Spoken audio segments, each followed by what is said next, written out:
May lote ba kayo pero walang bahay?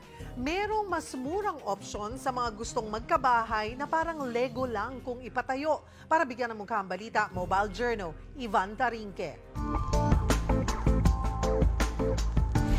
Sino bang may ayaw ng sariling bahay?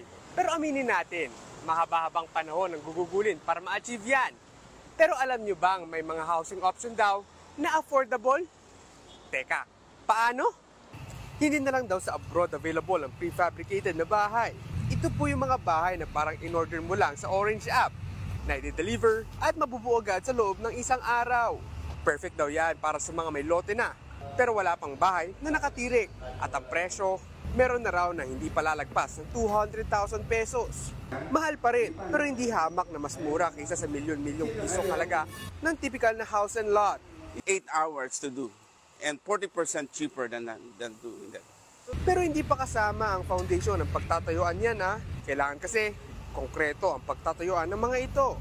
Ibig sabihin, mas matibay dahil nasa Pilipinas tayo at madalas tamaan ng bagyo at mga lindol.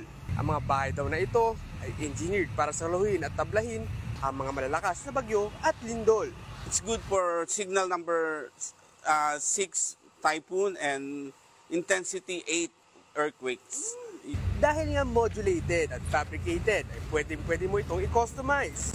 Pwedeng pagpatong-patungin ng mga prefabricated na bahay na ito hanggang 3 beses. Pero syempre, kailangan daw planuhin muna at may solid na foundation ang kinatatayuan. If it's 3-story, should be have a soil test. Foundation should be fit to that weight, to that load. Ang ganitong mga bahay ay may lifespan ng 30 to 50 years. Depende sa pag-aalaga mo dito. Perfect sa mga taong naghahanap ng bahay na kanilang matitirahan pero on a budget. Ang karera sa buhay, hindi yan kung sino ang unang nakapagpatayo ng bahay.